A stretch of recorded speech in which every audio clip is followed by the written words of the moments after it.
मगर गीत के बोल दूसरा हो बना भैया। और गीत के बोल वही बात कि कोनो ये वो दुल्ही का दुल्हा कि कोनो फौज में भर्ती भइल बा। जब फौज में भर्ती हो गई बा तो दुल्हनिया का तो रोबई ना मिलत बा।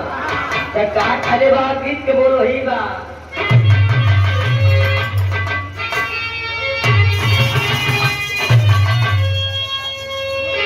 अरे कितनी अमल करिया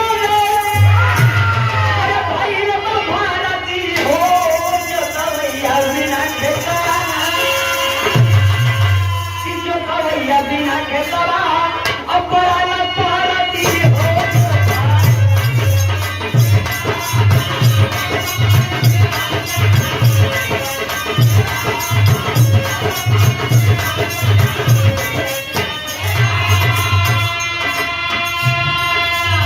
लेकिन वो भोलेनाथ अपन लेकर इन्हें देखावे चालू कर दे।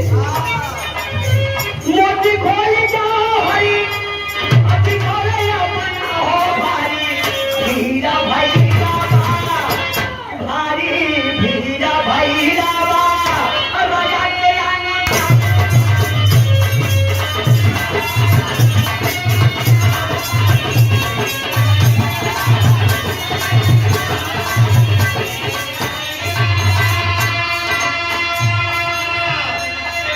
कि मोती की ज्योति ये बाबू हार में नहीं है गाँव मान भारी बड़े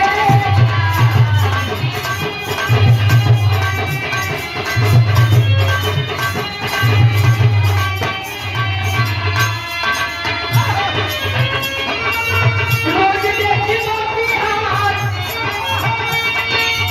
रोज देखी मोती हार करीना हो भारी भीरा भाई रामा राजा के आंगन हो भारी।